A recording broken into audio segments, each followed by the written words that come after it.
So this unique program of Connect with Campus for our department is the brainchild of our director, Dr. Manoranjan Ponram. And also it is materialized with the tireless efforts of our program manager, Mr. Arvind. So see you all, happy to see you all on board for this program. So this program, many universities used to conduct this kind of programs to connect with alumni students, maybe after 10 years or 25 years like that. And that is one kind of a connect with campus program. And some other universities also connect virtual students, that is online students, in order to take them to the university tour and all that campus walk and all that. And there are also some other connect with campus for students who are seeking placements. So that sort of connect with campus is also happening. But as far as this session is concerned, we are trying to connect with the regular management students. So what are they doing and what is happening in the regular management department?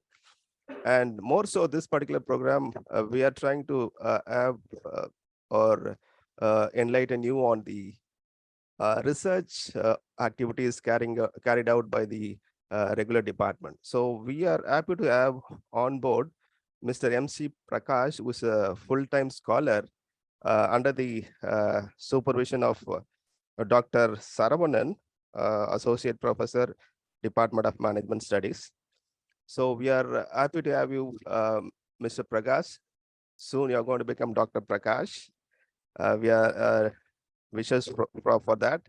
And he is going to talk on real-time applications of artificial intelligence from management perspectives, how this AI is applicable and how things can be changed in the management side with the help or with the advent of artificial intelligence. That's what he is going to talk. We are happy to have you. And thanks for joining all the learners. Kindly be patient and be till the end. And at the end, we also have a query session. And if you have any questions, reserve it till the end. Don't what to say, ask your questions in between. So try to carry it forward till the end.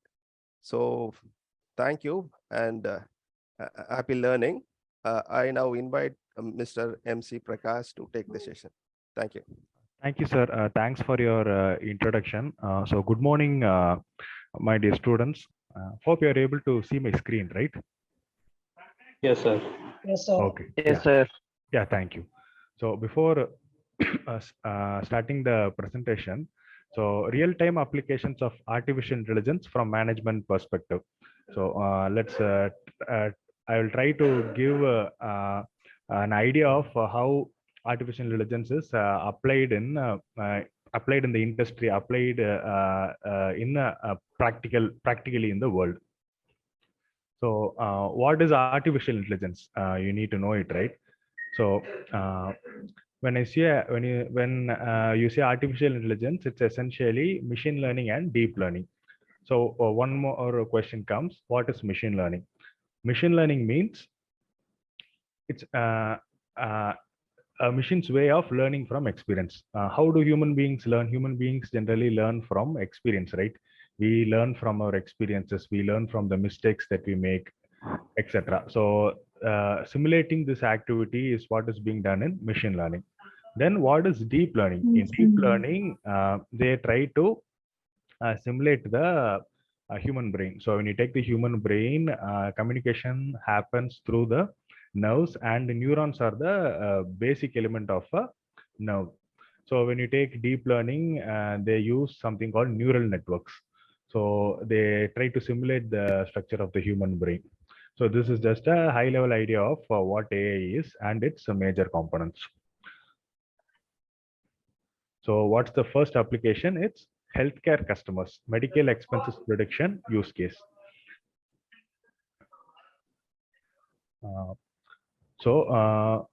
We all of you would be familiar about insurance, right? Medical insurance, health insurance, life insurance, etc.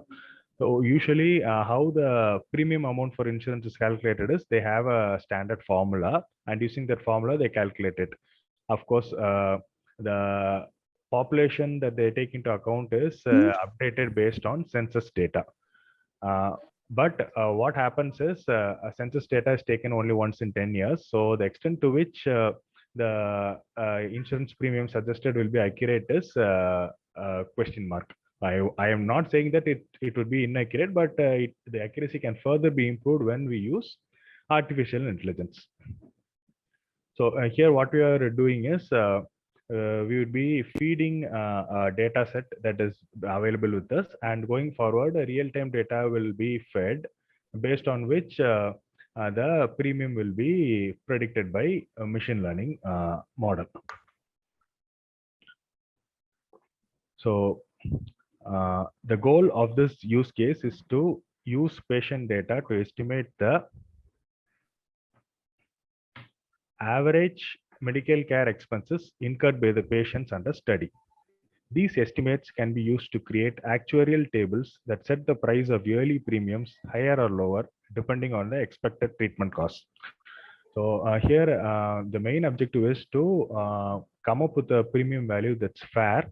And when I say fair, it implies that it's mutually beneficial, because if the right premium is charged to the patients, then the patients won't be overcharged.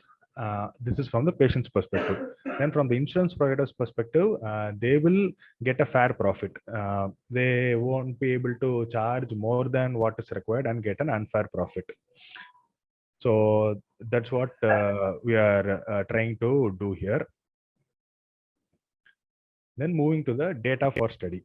So for any AI real-time project, we need a data set based on which analysis will be done.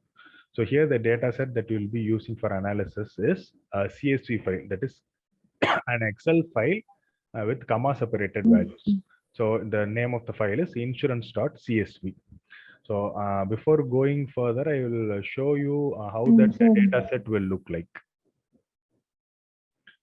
So this is how the data set looks like. So it consists of 7 variables: age, sex, BMI, children, smoker, region, and expenses. So here expenses is the dependent variable, that is the value which we want to predict, and this prediction will be done based on the remaining variables which are independent variables.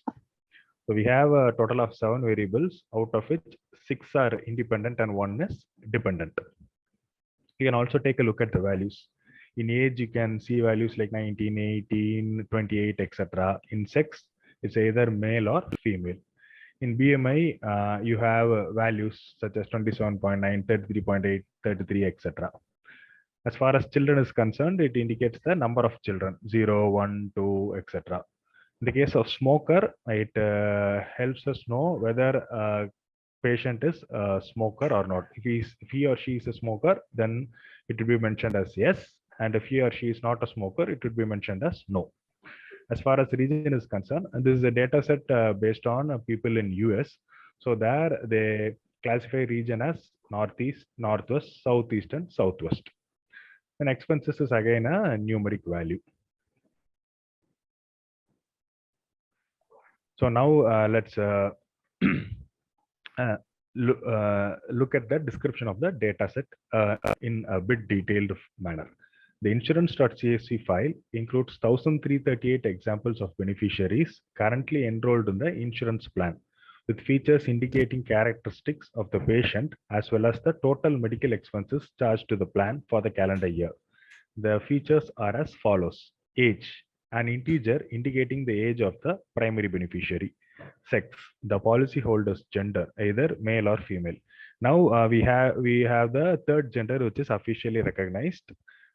This is just for your information. Next one is BMI, the body mass index, which provides a sense of how over or underweight a person is relative to their height. BMI is equal to weight in kilograms divided by height in meters squared.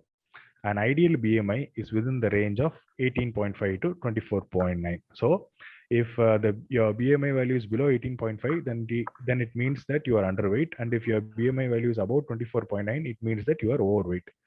If the BMI value is within 18.5 to 24.9, then it means that your BMI is correct. The next variable is children, an integer indicating the number of children or dependents covered by the insurance plan.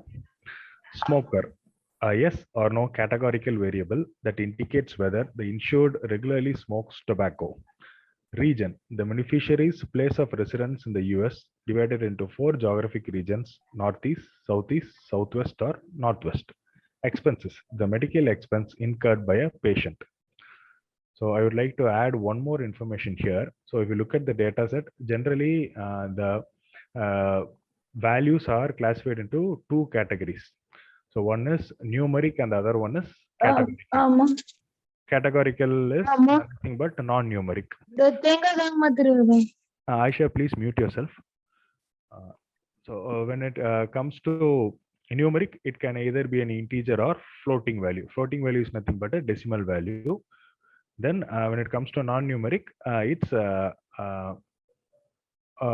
words or a combination of characters. Basically, if you have any character other than a number, then it's classified as categorical or non-numeric. So importing the necessary libraries. So let's not get too technical, but I will give you a high level information just to understand how things are working. So here I have used Python programming language to build a machine learning model and do the prediction. So in Python programming, and there are many ways to do Python programming. So I have used Google Colab platform to do coding. This is just for your information. So initially what happens is we import the necessary libraries or packages. So you can see a list of packages mentioned: NumPy, Pandas, Matplot.pyplot, sklearn.linear_model, sklearn.metrics, statsmodels.formula.api, etc. So each one has a specific purpose. When we go through the code, we will see what each one means. So first we need to, and the second step, we need to import the data set. At first, we have imported the necessary libraries, and then the second step, we are importing the necessary data set. When I say data set, this is what I am referring to. So how do we do it? We use a inbuilt function called read_CSV. So that read_CSV function is present within Pandas. You can see the line import pandas as PD, right? We are importing that library in order to make use of that read_CSV function.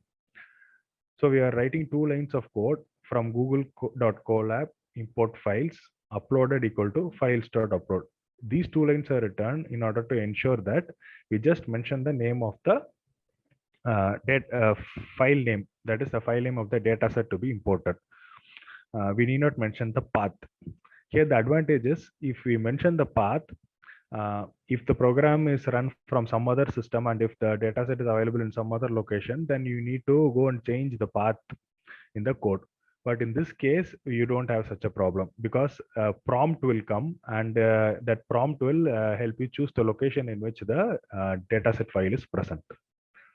That's the reason for which we have written these 2 lines of code and mentioned just the name of the dataset. That is the name of the file which corresponds to the dataset. So this is just a preview of the dataset, that the first 5 records. So basically a preview is done in order to get an idea of the dataset. Here I have shown you the dataset by opening the CSV file, but in general, the CSV file may not be accessible to you explicitly. So in that case, what we do is we just take a look at the first 5 records by using the inbuilt function called head. So you can see the first 5 records. You can see the values of the various variables. So you can see there are 7 variables, 6 independent variables, 1 dependent variable, and the values of each variable. So the first column 0, 1, 2, 3, 4, that's nothing but the index of each row. Now let's try to get information about the data set. So we have based on the preview, we have got an idea of how the data set looks like. Now we would like to dig deeper. So what we do, we see how many variables are, we know how many variables are there, but we need to know two more things. That is, what is the data type of the values in each variable, and how many missing values are present in each variable. Now, if you see the total number of values in each variable is 1338, and it says non-null. Non-null means there is no missing value. And next we have int 64, object, float 64, etc. So int 64 means the value of the variable is an integer. Object means the value of the variable is non-numeric or categorical. Float means the value of the variable is a decimal value. Then at the end we have a summary, D types colon. What does it say? There are three different data types: float, int, and object. There are two variables of float data type, two variables of integer data type, and three variables of object, that is non-numeric or categorical data type.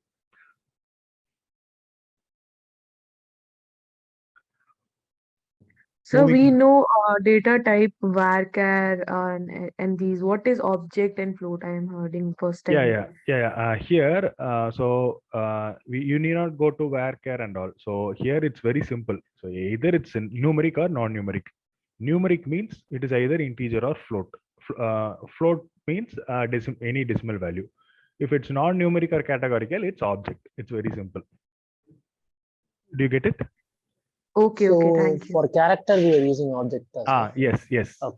Okay, sir, yeah. Fine. So moving on to the next one. So for as far as numeric variables are concerned, you can derive a lot of information like mean, median, mode, range, etc. But for non-numeric variables, you can just do only one thing. You can know the frequency. So here we are trying to know the frequency of the various categories present within a non-numeric variable. Here, when I say non-numeric, it's a categorical variable. So first, sex. In sex, we have two values. There is either male or female. You remember, right? So we know that there are a total of 1338 values. How are the 1338 values distributed in terms of male and female? So here, if you see, there are 676 male patients and 662 female patients. The next categorical variable is smoker. This one. So again, 1338 values are split up as 1064 patients who don't smoke and 274 patients who smoke. The next one is region. We have 4 regions. Sir, Yes. what means the DF? Okay. DF is nothing but the name of the data set. Here you see, right? DF equal to pd.read_csv, insurance.csv. So the imported data set is available in the variable df. So I use df to invoke the imported data set and do analysis on it. Do you get it? Yes, sir. Okay. So coming to region, again, the 1338 samples are distributed as 364 for 364 patients from Southeast region, 325 patients from Northwest region, 325 patients from Southwest region, and 324 students from Northeast, patients from Northeast region. So overall, if you see, the number of males and females are almost equal. Then the number of patients from different regions are also almost equal. So you can see a big difference only in the variable smoker. So next, coming to numeric variables. Sir, So as for, excuse me, sir. yes, tell me. Why INT64 is not mentioned in the last one, sir? Sorry, why? Previously, why INT64 is not mentioned in the region? It's here, right? INT64. Can you see it? In data type, you can see INT64. think- Okay, it's not. Yeah, it's not. The Zoom screen is holding that. Yes, yes, yes. Okay. Now you're And able to one see it, thing, right? You're able to sir, see it it, can right? be. It is actually zoomed out. So No, I am sharing my full screen in F5 mode. okay, so Are others able to see it? Yes, sir. Okay. Yes, sir. Yes, Yeah, yes. sir. Yeah, thank you. Very Yeah, good. yeah, thank you. So you had one more doubt, right? Yeah, please go ahead. so it can be only 64 or INT 64. You need not worry too much about it. So 64 means it's just a 64-bit representation. So internally, it will be represented using 64 bits. So when you say 64, you can see in powers of 2. Okay, sir. Okay. 2 power 6 will be 64. Okay. Mhm. So so you can 2 power 6 means you can write 6 digits, up to 6 digits. So that's just a way of internally representing things. So you need not worry too much about that int32 and int64 and all. So you Yes, just sir. understand that it's an integer. That's it. Okay, sir. Thank you. Yeah. So as far as integer values are concerned, sorry, numeric values are concerned, it can either be integer or float, and you can derive a lot of information like you can know the mean, you can know the what to say, range. Range means maximum minus minimum. You can know the standard deviation, number of values present in a variable. Then what else? The how many so what's the value of a variable with respect to the first quartile, second quartile, third quartile, etc. 25% means 0 to 25% indicates first quartile. Then 26 to 50% indicates second quartile. 51 to 75% indicates third quartile, and 76 to 100% indicates the fourth quartile or max. So it's nothing but splitting 100% into 4 parts. If you split it into 2 parts, then it's 2 halves. If you split it into 4 parts, then it's 4 quarters or quartiles. Next one is the target variable. Here, what do you mean by target variable?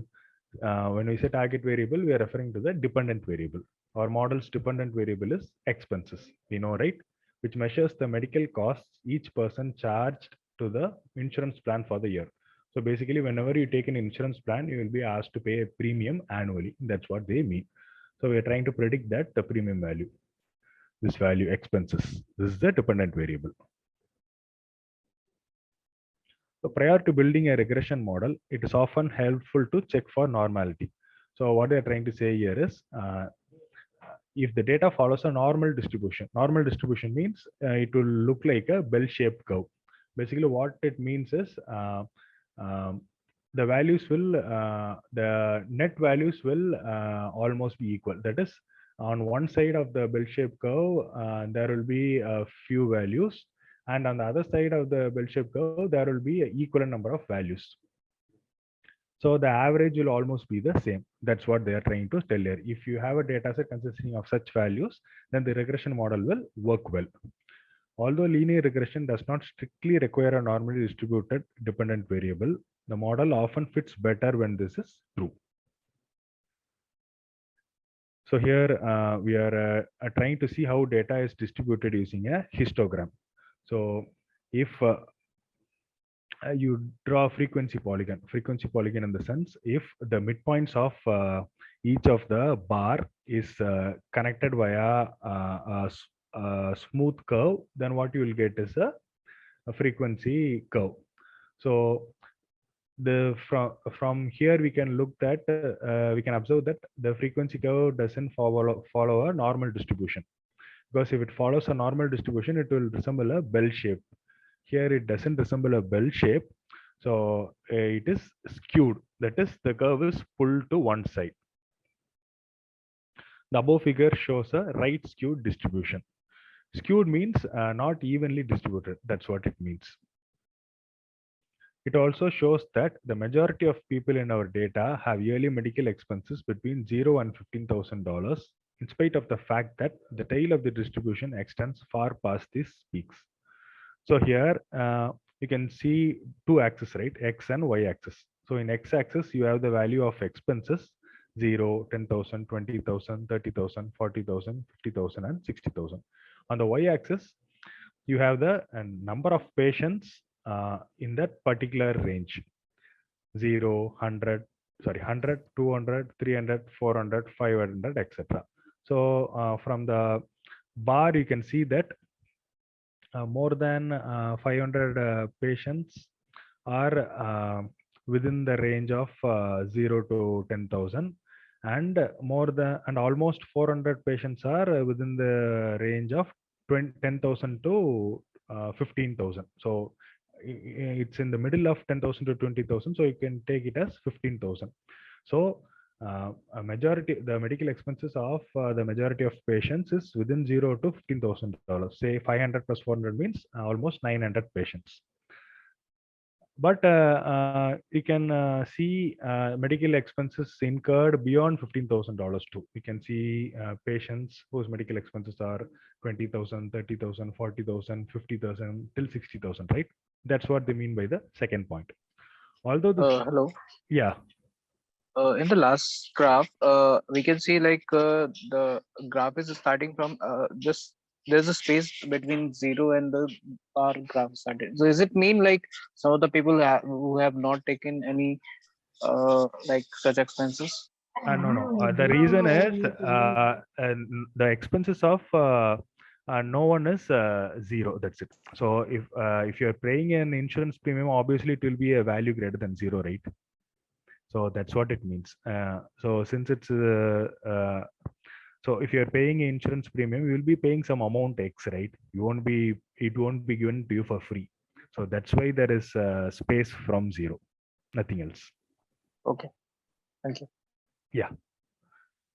So the third point is, although this distribution is not ideal for a linear regression, knowing this weakness ahead of time may help us design a better fitting model later on.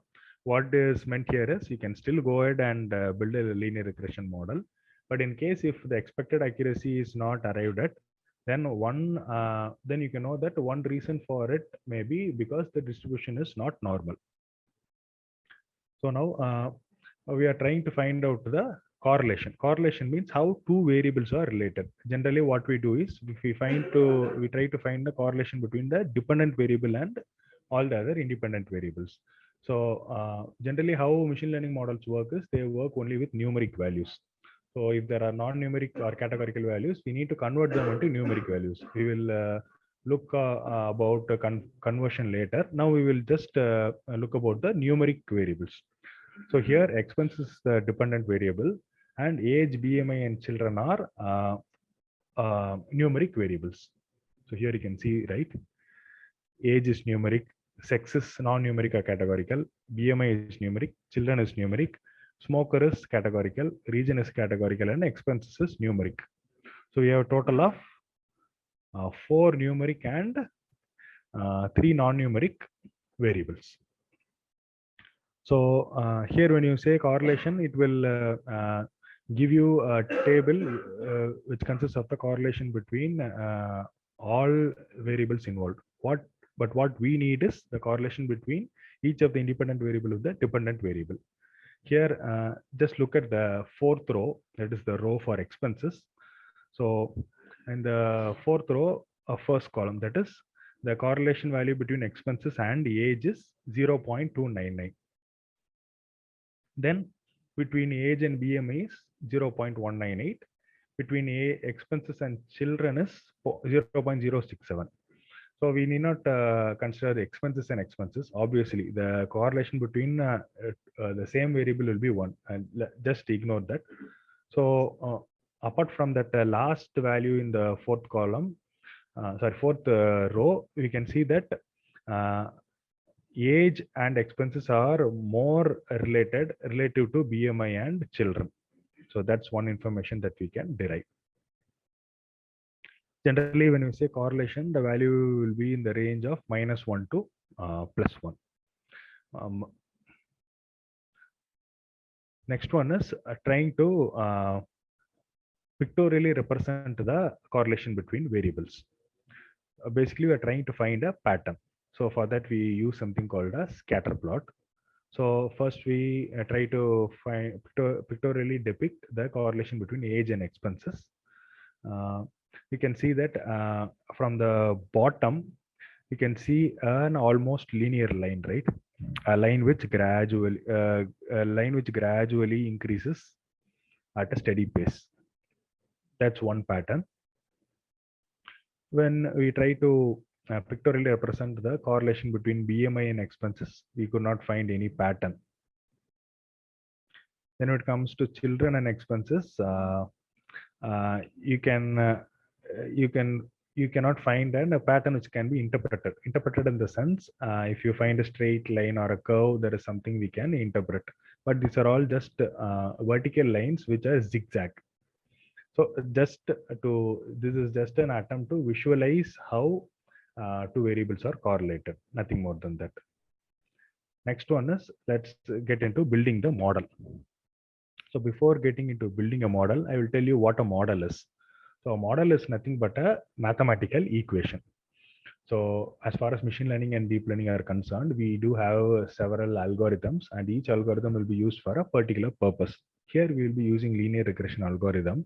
And what we usually do is we build a model. That is, we derive the mathematical equation for a particular model, give the input to it, and that model will give the output. It's pretty simple. So I hope all of you will be familiar with the linear regression equation, right? Y equal to mx plus c. So that's the equation of a straight line. That's the equation used for regression, that is predicting values to. So if there is only one independent variable, then the equation is y equal to mx plus c. If there are multiple independent variables, then we will have m1x1, m2x2, m3x3, etc. till mn xn. This is just an idea. I will discuss about this equation in detail in the coming slides. So here, if you see, we are invoking a function called getDummies and passing the data set to it. And the reason for invoking getDummies is, as I said earlier, machine learning and deep learning models, or any AI model for that purpose, will work only with numeric values. So we have a few non-numeric values, variables, right? So the values of those non-numeric variables need to be converted into numeric. So for that purpose, we are using that getDummies function. That is sex, smoker, region, etc. The values of these variables will be converted into numeric format. Then what are we doing? We are defining the independent and dependent variables. So as I said, we need to build a mathematical equation, right? Y equal to m1x1 plus m2x2 plus m3x3 plus dot dot dot dot plus mn xn plus c. So for that, we need to define x and y. So here x means it refers to the collection of x1, x2, x3 till xn. So how do we define it? We invoke the data set and we just drop the dependent variable. So this is the data set, right? We have age, sex, BMI, children, smoker, region, expenses, etc. So what are all the independent variables? All variables except the dependent variable expenses. So we are just dropping expenses so that all the remaining variables and the values corresponding to those variables are independent. Axis equal to 1 means it indicates the column. So what you are trying to say is, in df underscore final, that is the data set consisting fully of numeric values, drop the column expenses and the values associated with it. That's it. So having defined the independent variables, let's come to the dependent variable. So we have only one dependent variable, which is expenses. So we are defining the dependent variable as the values in the column expenses. Now we are creating an object for the class linear regression. So in Python, we have an inbuilt class for doing regression. That's the name of that class is linear regression. So how do we usually work with a class? So we create an object and we use that object to invoke the various functions and variables in the class, right? So here LR is the object. Using that object, we are invoking a function called fit. So when creating a model, we use the function fit. So within fit, we define the independent and dependent variables. Here X is the independent variable and Y is the dependent variable. Next, what you are doing, we are trying to predict the value of the dependent variable based on the values of the independent variable. For that, we are invoking the function called predict. We are using the object LR to invoke the function predict, and we are passing the independent variables. That is the values of all the independent variables to it. Based on it, the value of the dependent variable will be predicted. Next comes R2 underscore score. This is nothing but R squared value. Oh, basically what you are trying to find is we are trying to find the R squared value. So what is R squared value? It is nothing but the accuracy of the regression model. So basically how many values of how many values actually match. So here Y is the actual value of the dependent variable and Y underscore hat is the predicted value of the dependent variable. So how many values match gives the accuracy. Here we get an accuracy of 0.75 in 0.75 in percentage terms. It's 75%. So it means that 75% of the values in the given data set are correctly predicted and the remaining 25% are not correctly predicted.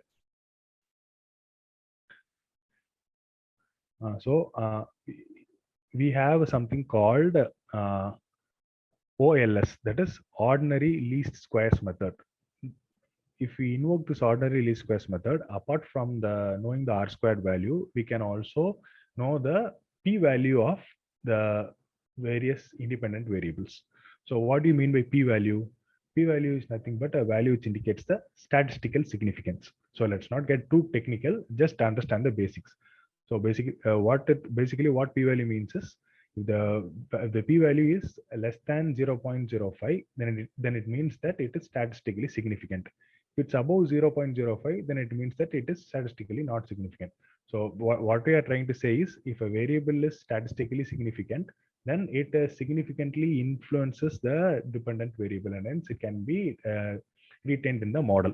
If the value is not statistically significant, it does not influence the dependent variable by a significant extent and hence it can be dropped if required. That's what we are trying to know here.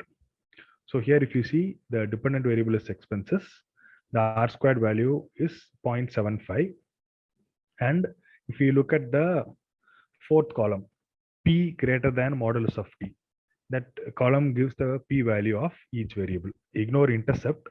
That intercept is nothing but the value of C or constant. That's not required. Then look at the P value for the variable H. It's 0, which is less than 0.05 and then statistically significant. Then sex underscore male, it is 0.693, which is statistically insignificant. Here, when you use the dummies function, what it does is this one, you get dummies. So when converting into numeric, what it will do is it will create dummy variables for each category. For example, if you see sex, in sex we have two categories, male and female, right? So what get dummies function will do is it will create two dummy variables, sex underscore male and sex underscore female. So if the value is female, it will put 1 in sex underscore female. If the value is male, it will put the values 1 in sex underscore male. So that's how it works. Usually it takes some value, a variable as the base variable. So here it has taken sex underscore female as the base variable, based on which it calculates the values of the other variables. Here we have sex underscore male. Then BMI. BMI again, if you see, it's 0.000, statistically significant. Coming to children, 0.001, again statistically significant as it is less than 0.05. The next one is smoker underscore S. Again, for smoker, we have yes and no. So dummies will create two dummy variables, smoker yes and smoker no. It has taken smoker underscore no as the reference variable and smoker underscore yes value is display. When it comes to region, we have 4 values: southwest, southeast, northwest, northeast. So it will create 4 dummy variables. region underscore southwest, region underscore southeast, region underscore northwest, region underscore northeast, and create a reference variable. Here the reference variable is northeast. So it displays the values of the other variables, northwest, southeast, and southwest. You can see that region underscore northwest is statistically insignificant. Region underscore southeast is statistically significant. And region underscore southwest is also statistically significant. That is less than 0.05. Okay, and then what are all the so this is just technical stuff, right? Numbers. So based on the numbers, what are the managerial implications that can be seen, or what are the decisions that can be taken from the managerial point of view? First one is the beta coefficients indicate the estimated increase or decrease in expenses for an increase or decrease of 1 in each of the features, assuming all other values are held constant.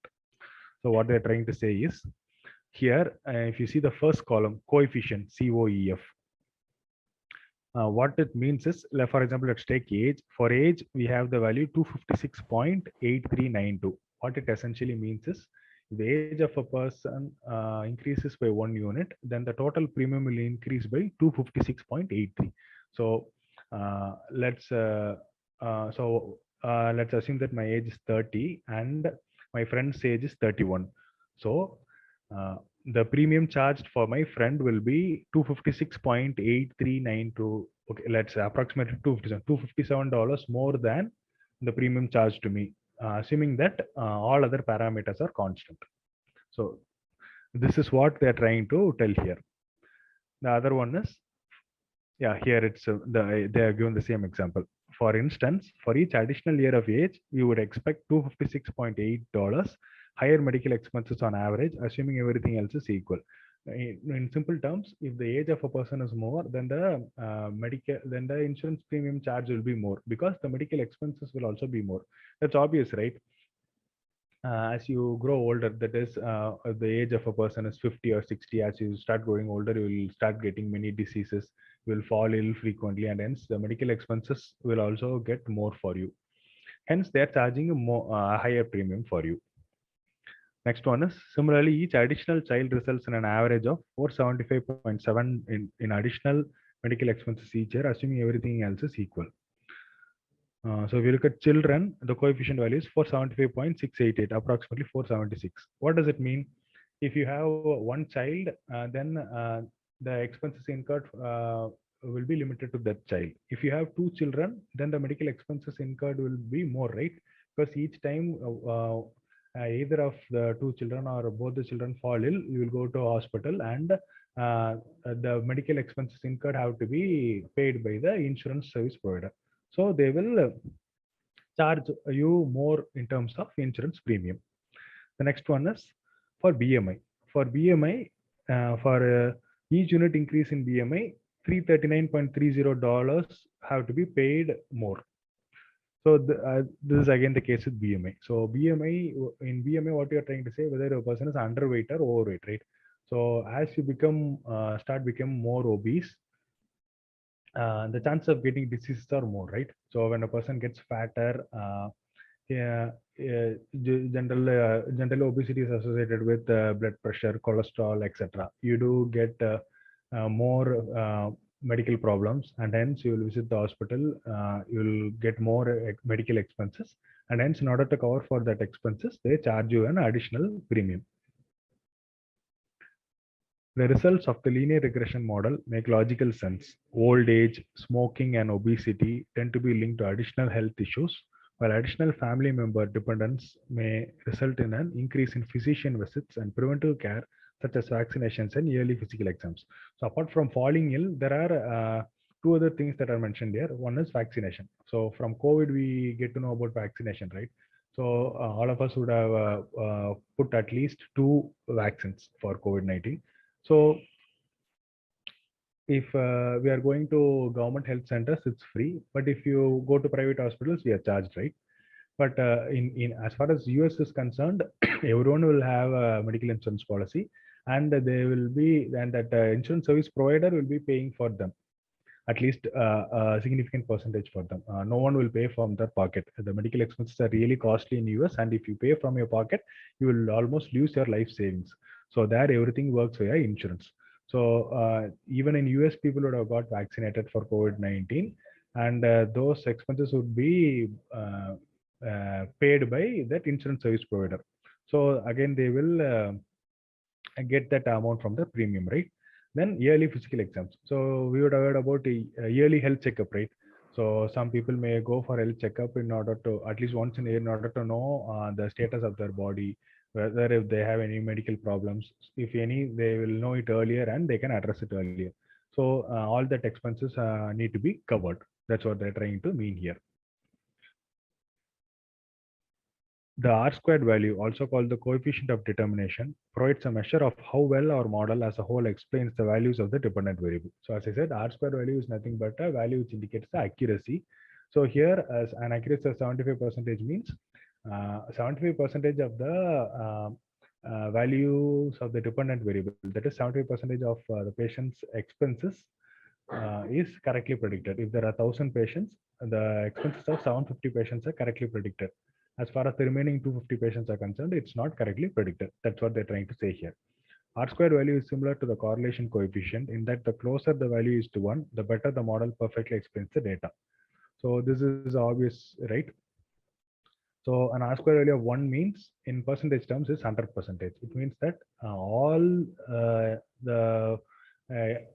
the expenses of medical expenses of all the patients are predicted correctly. That's what 1 or 100% means. So as the value is close to 1, it means that the model is better at accurately predicting the expenses. So we have 75%, right?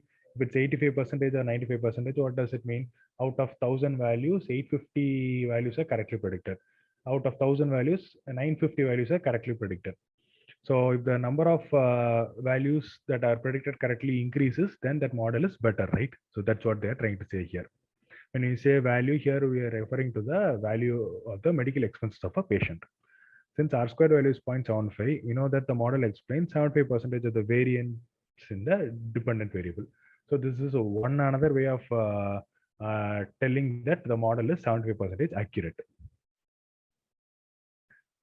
Our model is performing fairly well.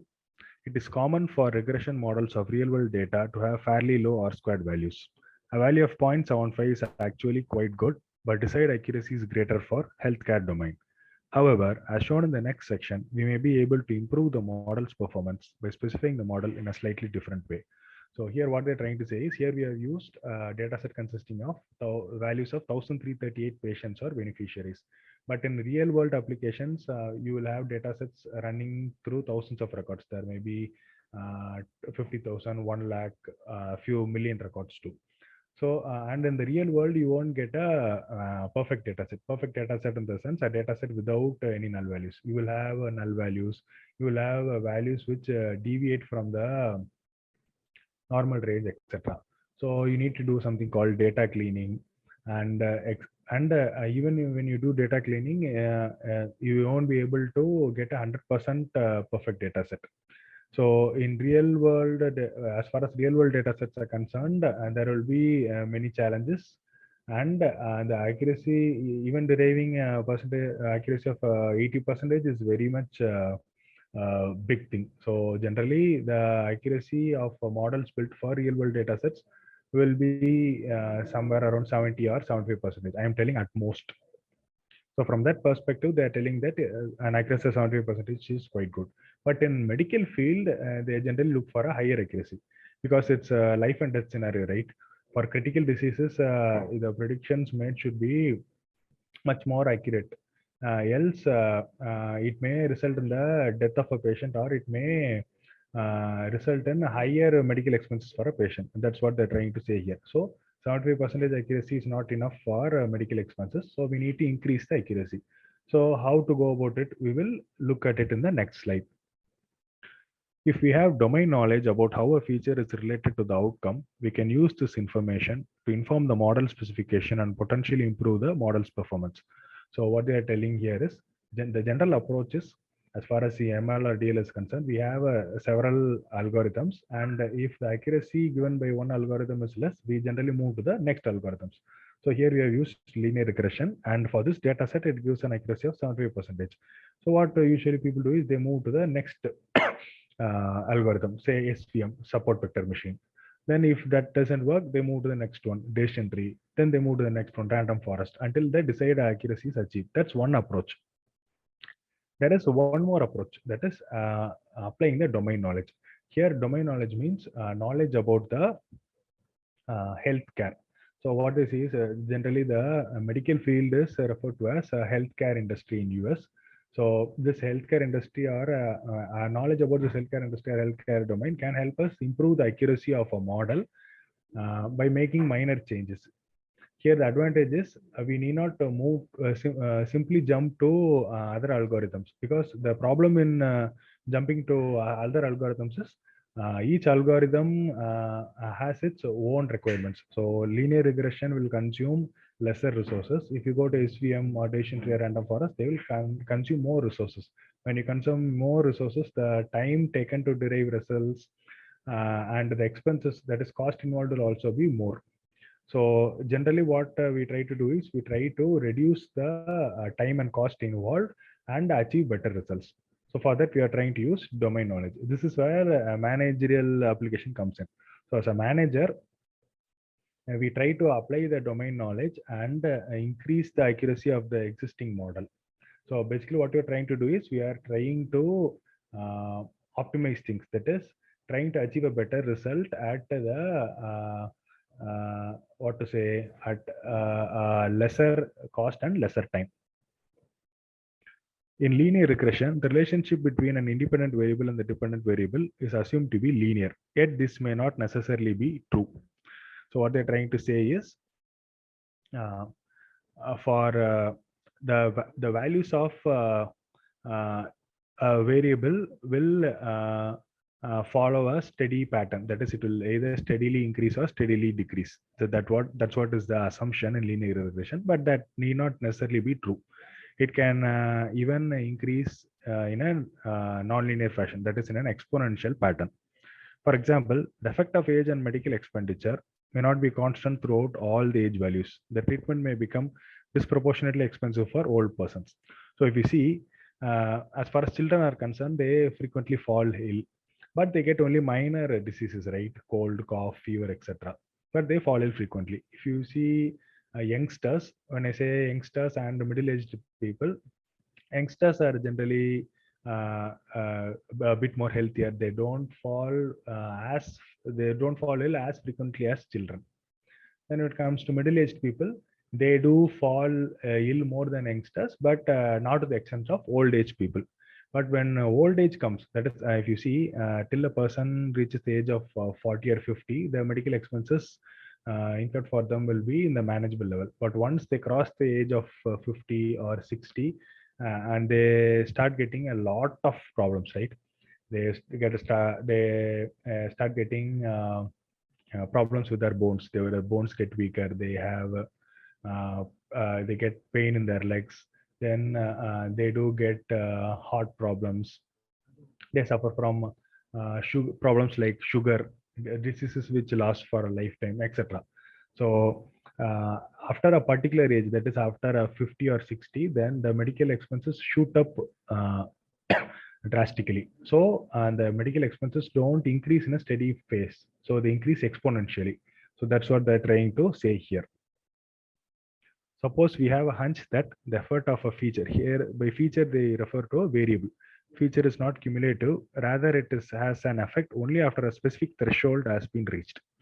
Here what they are telling is, as far as some variables are concerned, until a particular point, the expenses incurred because of that variable will be negligibly small. But after a point, it will be significant. Here they're referring to BMI. So we know that the range of BMI is 18.5 to 24.9. So if the BMI value is between 18.5 to 24.9, then it's a normal BMI, and hence a person won't incur any medical expenses because of BMI. But if the BMI value is below or above the range, below 18.5 or above 24.9, then the medical expenses incurred will be significant because of BMI. So that's what they're trying to say here. Again, we see that the pattern of increase in expenses because of BMI is not linear, right? If the BMI value is between 18.5 to 24.9, you will have almost negligible medical expenses. But if it crosses 24.9 or if it falls below 18.5, it will start increasing to a significant level. Remember, if you have trouble in deciding whether or not to include a variable, a common practice is to include it and examine the p-value. If the variable is not statistically significant, you have evidence to support excluding it in the future. So what they are trying to say here is, here in order to increase the accuracy of the model, we are trying to identify variables whose values don't follow a linear pattern. That is, they don't either increase or decrease in a steady manner. They increase in a haphazard manner. So here we see that as far as age is concerned, the medical expenses incurred due to age increases disproportionately beyond a particular age, say beyond 50 or 60. And as far as BMI is concerned, the medical expenses incurred because of BMI increases significantly when the BMI value is below or above the range 18.5 to 24.9. So okay, so I am trying to use this information and increase the accuracy of the model by introducing corresponding variables. So can I introduce so is it right to introduce these variables? Because this is a general pattern followed, but is this pattern really applicable or really correct for this data set? In order to know that, what we have to do is just include the variable in the model and see the p-value, that is, look for the statistical significance. If the p-value is less than 0.05, then the variable is statistically significant and we can include it in the model. If it's above 0.05, that is greater than or equal to 0.05, then we can ignore the variable from the model. Our assumption is wrong. That's what they're trying to say here. So far, we have only considered each feature's individual contribution to the outcome. What if certain features have a combined impact on the dependent variable? For instance, smoking and obesity may have harmful effects separately, but it is reasonable to assume that their combined effect may be worse than the sum of each one alone. So we are moving to the third assumption. So here what they're trying to say is, if a person is smoking, then the medical expenses incurred due to smoking will be more. If a person is only obese, then the medical expenses incurred due to obesity will alone need to be taken into account. But if a person is smoking and if he or she is obese, that is fat, then the medical expenses incurred need not necessarily be the sum of smoking and obesity. What I'm trying to say is, let's say that some $300 additional expenses incurred due to smoking and some $400 additional of expenses incurred because of obesity. That is each unit of obesity. So if a person smokes and if he or she is obese, then the additional medical expenses incurred need not necessarily be 300 plus 400, $700. It will be even more because it's not a sum, it's a product, right? So when you do two things together, the effect will be combined. It will follow the product pattern, not the sum pattern. You get it right? So it may be something like 300 into $400. Not exactly like that. I'm just trying to say it may follow such a pattern. So we have made three assumptions here. One is age, the expenses incurred, medical expenses incurred due to age increases statistically beyond a particular point, that is beyond the age of 50 or 60. Then as far as BMI is concerned, the medical expenses incurred due to BMI is negligibly small when the expenses are in the range of 18.5 to 24.9, and it increases significantly for BMI values below 18.5 and above 24.9. The third assumption is, if a person is smoking and if he or she is obese, then the medical expenses incurred is not the sum of the expenses incurred due to the two variables, but something similar to the product of the medical expenses incurred due to each of the variables. When two features have a combined effect, this is known as an interaction. If we suspect that two variables interact, we can test this hypothesis by adding their interaction term to the model. To have the obesity indicator BMI 30 and the smoking indicator smoker interact, we would write. So what we are trying to do is we are trying to test our assumptions. what we need to do in order to test our assumptions, we need to create separate variables for them and included it in the model. After that, we need to check for statistical significance and then decide whether to include the new variables or not. So here, when you speak about interaction effect, we need to create a variable which represents the combined effect of smoking and obesity. So what you are doing, so we are assuming that if the BMI is above 30, then the medical expenses incurred due to BMI will be significantly higher. Here we see, right? If the BMI is 30 or above, it may have a significant impact on medical expenses. So I am creating a variable called BMI 30 underscore smoker that is representing the interaction effect or combined effect of smoking and obesity. And what I am doing first, I am checking whether the BMI value of a patient is 30 or above. Then the values of such patients alone will be taken into consideration. If the BMI value of a patient is less than 30, then it won't be taken into consideration as far as this variable BMI 30 underscore smoker interaction effect variable is concerned.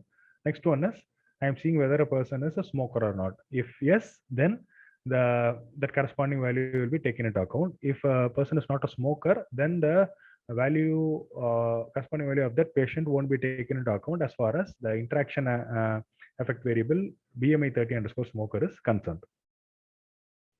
So based on domain knowledge of how medical costs may be related to patient characteristics, we developed what we think is a more accurately specified regression model.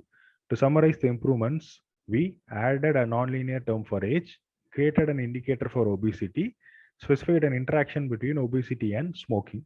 So when two variables have a combined effect, then that's called the interaction effect, and we have created a variable for representing that interaction effect. This one, df underscore final BMI 30 underscore smoker equal to df underscore final is BMI greater than or equal to 30, then is the person a smoker. Like that, we will create a nonlinear term for age, then an indicator variable for obesity. So we will see what are they. As far as age is concerned, we assume that the pattern followed by the values of age resembles a curve which is equivalent to the curve for x squared. That is, it follows the squared pattern. So we are creating a variable called age2 and defining it as age squared. That is, here we have the age of a person as 19, right? So for the first record, so the age squared variable will contain the value 19 into 19, which is 361, like that. All the values will be squares of the given values. Then BMI 30. For that, what you are doing, we are including the values of patients whose BMI is 30 or above. If the BMI is below 30, then it will be counted as 0 in the variable BMI 30. Because if you multiply 0 into 1, it's 0, right? If you multiply 1 into 1, it's 1. Simple. The next one is BMI 30 underscore smoker. So you're able to get it right, BMI 30. So here, for instance, let's take the first record. The BMI is 27.9. BMI is less than 30. So in the BMI 30 variable, the value will be 0. Next one is 33.8. So it is greater than or equal to 30. So it will be marked as 1. 1 into 1 in BMI 30. Next one is BMI 30 underscore smoker. Here, as seen earlier, we will take into account the patients whose BMI is greater than 30 and who are smokers. So which example can we take? So let's take the example of the 16th record I highlighted, right? So here you can see that the BMI value is 42.1, which is greater than 30, and he or she and he is a smoker, so it's male. So as far as this person is concerned, BMI 30 underscore smoker variable will count this patient. So that's what is meant here. Then now we take a look at the final set of columns. That is, initially we had only 7 variables. Now we have introduced new variables, right? So let's take a look at the total number of variables after introducing new variables. Age, BMI, children, expenses are all normal variables. Sex, female and sex male are once again normal variables. That is, since their values are non-numerical categorical, get dummies as converted them into numeric by introducing dummy variables. The same concept is applicable for smoker underscore no, smoker underscore yes, region underscore northeast, region underscore northwest, region underscore southeast, and region underscore southwest. What are the new variables that you have introduced? Age squared, BMI 30, and BMI 30 underscore smoker. So totally, how many variables do we have now? We have 15 variables, right? Okay, having known this, let's now enhance our existing model by introducing the new variables. So now I am redefining my independent and dependent variables. The dependent variable y is the same. That is the values of the variable expenses. This one, this last column. But as far as independent variables are concerned, x, we are introducing the age squared term. We are introducing the BMI 30 term, a variable, age square variable, BMI 30 variable, and BMI 30 underscore smoker variable in addition to the existing variables. Okay, now as usual, we are creating the object for the class linear regression. The object is LR. Using that object, we are invoking the function called fit in order to build the model. We are feeding in the independent and dependent variables to build the model. As usual, we are trying to predict the value of the dependent variable based on the values of the independent variable. For that, we are invoking the function, inbuilt function called predict within the linear regression class by using the object LR. So as usual, we are calculating the R squared value, that is coefficient of determination or the accuracy of the model. So here we see an improvement in accuracy to 86.6%. 0.866 in percentage terms is into 100 is 86.6 or 87%. So we see that the accuracy is increased from 75 to 87%. That is almost 12% increase in the accuracy of the linear regression model. So we have invoked the ordinary least squares method in order to get much more details. You can see that the dependent variable is expenses and the R squared value or accuracy of the model is 86.6 or approximately 87%. So now let's try to understand the model in detail. So when I said earlier, I said that a model is nothing but a mathematical equation. Here for linear regression, the mathematical equation that we are using is y is equal to m1 x1 plus m2 x2 plus m3 x3 plus m4 x4 plus till m11 x11 plus c. So we have a total of 11 independent variables, and hence we have values from x1, x2, x3 till x11, and the regression coefficients of each variable. M represents the regression coefficient. So we have since we have 11 independent variables, the corresponding regression coefficients are m1, m2, m3 till m11. C is the constant or y-intercept. Y is the dependent variable expenses. So if you see here,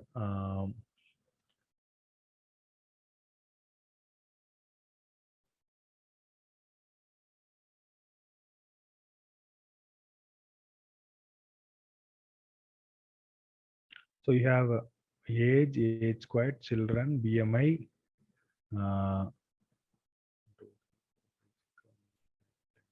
we have 11 variables, right?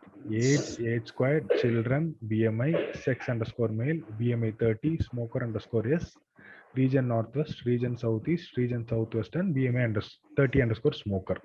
So since we have 11 independent variables, we are using 11 values of x and 11 values of m. So when I say m, the regression coefficient, it's this one. Just a minute. So if you look at the coefficient column, for example, if you take age, it's 256.83, right? So that's m1. If age is x1, then m1 is 256. That's what they mean by regression coefficient.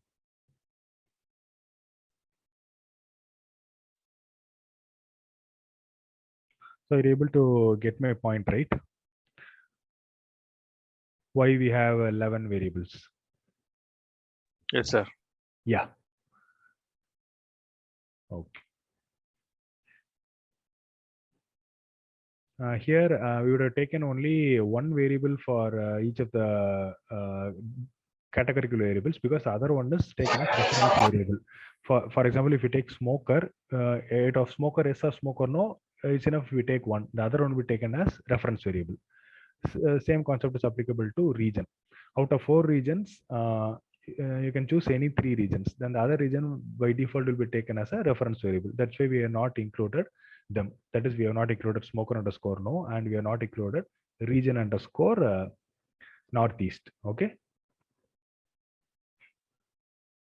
Similar thing is applicable for sex too. We have not included sex underscore female. Okay. Now we look at the p-values and regression coefficient values of the updated model. So first, let's take a look at the p-values. So out in p-values, we need to concentrate on the 3 new variables that you have introduced, right? Age squared, BMI 30, and BMI 30 underscore smoker. So age 2 is age squared. So for that, we can see that the p-value is 0. That is the third variable, which means that it's statistically significant, and hence our assumption is correct. We can include it in the model. Then let's move to BMI 30, 7th variable. For BMI 30, we have 0.018 as the p-value, which is less than 0.05. That one is also statistically significant, hence our assumption is correct, and we can include it in the model. Then we have to look at BMI 30 underscore smoker, the last variable. So the p-value for it is 0.000, which is less than 0.05. It's statistically significant. Our assumption is correct, and we can include it in the model. Hence, our 3 assumptions, that is, age doesn't follow a linear pattern. The medical expenses incurred due to age increases disproportionately beyond a particular age, 50 or 60. Hence, we introduced a variable called age squared, and that's correct. Then if the BMI value is below or above a particular range, then the impact caused by it will be significantly more with respect to medical expenses. So here the assumption is if the BMI is greater than or equal to 30, then the medical expenses incurred due to BMI will be significantly more. That assumption is also correct because we have introduced the variable BMI 30 and it's statistically significant. And the last one is the interaction effect. So BMI 30 underscore smoker. That is, if a person is obese and if he or she smokes too, then the expenses incurred will be more than the expenses incurred due to each one of the individual activities. That assumption is also correct. So as far as BMI 30 is concerned, it's called an indicator variable because it indicates that if the BMI is 30 or above, then the medical expenses incurred will be significantly more. As far as coefficient is concerned, we can see that for age, it's minus 32.61. So what does it mean is if the age of for each unit increase in age, the medical expenses will reduce by 32, which is not correct, right? So reason for it being like that is you can see that the p-value is greater than 0.05. Now you can see the second variable age. For that, the p-value is 0.586, which is greater than 0.05. It is statistically insignificant. Hence, it can be ignored from the model. So the information that we need to infer from here is we need to ignore the variables which are statistically insignificant and include only those variables which are statistically significant in the model. So after making this change, the accuracy of the model will improve even more. Fine. So what can we infer from here? Relative to our first model, the R-squared value is improved from 0.75 to about 0.87. Our model is now explaining 87% of the variation in medical treatment costs. That is, if there are 1,000 records, 870 records, for 870 records, the medical expenses of patients will be correctly predicted. Additionally, our theories about the model's functional form seem to be valid. So what they are trying to say is we have introduced the new variables age squared, BMI 30 underscore smoker. So those assumptions are correct because they are statistically significant. The higher order age squared term is statistically significant, as is the obesity indicator BMI 30 and interaction term BMI 30 underscore smoker. The interaction between obesity and smoking suggests a massive effect. Smokers spend $13,404 per year, but obese smokers spend $19,810 per year. So if you see the expenses for smoking, if you look at the variable smoker underscore yes, eighth variable, the value of regression coefficient is 1.34 into e plus 04. E plus 04 means 10 power 4. So 10 power 4 means here it will be 13,400. So for if a person smokes, then the medical expenses incurred will be $13,400 more. If a person is obese, that is here if the let's take a look at the BMI value. That is 1, 2, 3, 4, fifth value. So BMI value, the regression coefficient is 119.7, almost 120. So if a person is obese, then the medical expenses incurred will be $120 more for each unit increase in BMI. But if you see BMI 30 underscore smoker, that value is 1.981 into 10 power 4, which is 19,810. So if a person is smoking and if he or she is obese, so the medical expenses incurred is not the sum of 13,400 and 120, right? 19,810 is way more than the sum of 13,400 and 120. So that's what they're trying to say here.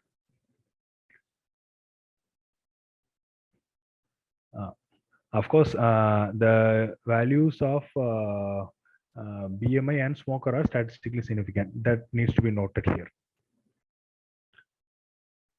So just to quickly summarize, what we did is we looked at a real-time use case or a practical application of how artificial intelligence, that is, in this case, machine learning is applied to predict the medical expenses, medical expense premium of medical expenses of a patient. So by predicting how much medical expenses would be incurred for a patient, the corresponding medical expense premium can be calculated. So what we did is we made use of a linear regression model to predict the medical expenses of a patient. So initially the accuracy of the model was 75%, which was not sufficient. We had two options. One is the technical option, that is moving to algorithms which give higher accuracy. So SVM or Bayesian tree random forest. One point to be noted here is we cannot blindly assume that SVM will always be better than linear regression, or Bayesian tree will be better than SVM, or random forest will be better than Bayesian tree always. So it varies depending upon the data set used. Okay. So instead of technically approaching the problem, we are managerially approaching the problem. How do you managerially approach? We make use of our domain knowledge in order to make use of the same model, that is linear regression model, and increase its accuracy. Why are we doing it? Because we are looking for a solution which gives better accuracy with minimum time and minimum cost. So we make use of a domain knowledge and we test our assumptions by creating 3 new variables. We find that those 3 variables are statistically significant, and hence the accuracy of our model has improved by 12%, from 75 to 87% by applying our domain knowledge. That is, we have achieved a better accuracy, an accuracy which is enough or sufficient for us. That is, we have achieved desired level of accuracy at the same time and by spending this almost the same time and same cost. So this is just one use case. Hope you enjoyed the use case and hope you are able to realize the practical application of AI and you are able to see things from a managerial perspective.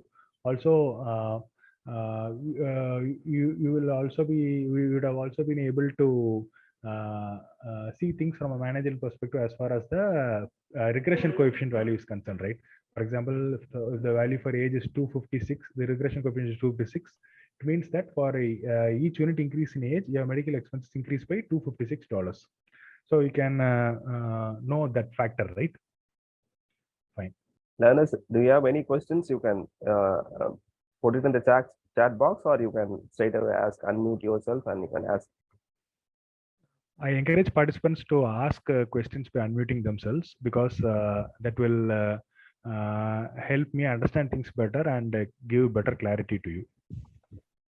So for any problem statement, right? So do we always try to first approach with a linear regression algorithm only, and then looking at the accuracy, we move on to other regressions algorithms, or what's the path approach there, sir? Yeah, I'll get to that point. So as far as AI is concerned, we have three types of use cases or problems. Okay, so if you need to predict a numeric value, then that's called regression. For regression, we usually start with linear regression, multiple linear regression, and then, as I said, you can either if you get the desired accuracy, then you can stop with multiple linear regression.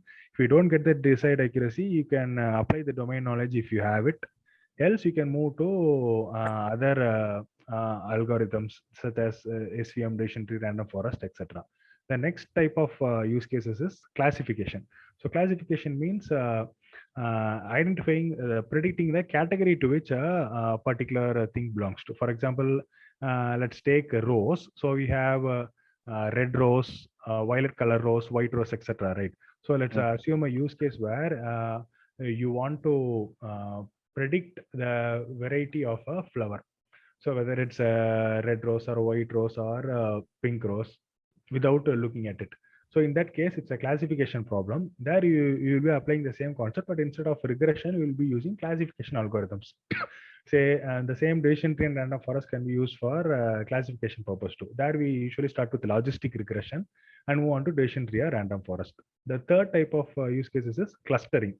So clustering means if you don't know the value of the dependent variable.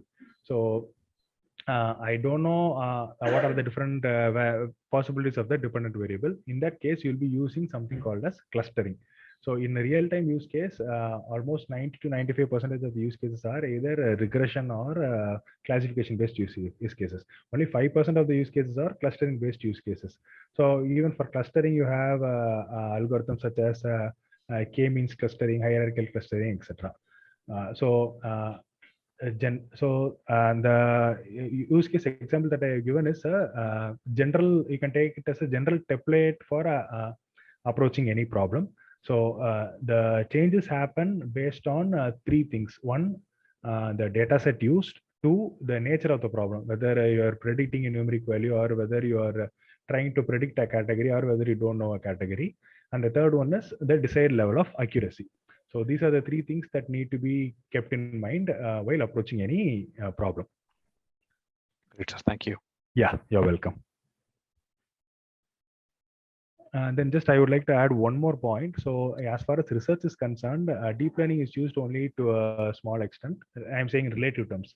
In relative terms, machine learning is used to a high extent, a greater extent. And in machine learning, they're using something called hybrid ML. So hybrid ML means, if, for example, if I'm using only multiple linear regression, it's called as a standalone multiple linear regression model. But if I'm using a combination of two or more, that is multiple linear regression and SVM, multiple linear regression, SVM and decision tree, then it's called as a hybrid model. And nowadays they are using hybrid ML models in research. So in relative terms, this is the trend. Okay, thank you, sir. Actually, one formal vote of thanks from the Department of Online Education. Sure, I'd like to thank Mr. Prakash MC for his eye-opener speech on artificial intelligence and the paradigm changes which is happening in the management sector. So in every area, AI is doing a lot of changes and a lot of initiative, a lot of innovations and what to say, new things happening as a result of AI. So how this is going to have an impact on the management, education, and in the functional management areas. So yes, done with the system side of management. So I thank him on behalf of the department as well as on behalf of the learners of online education, SRMIC. Thank you, sir.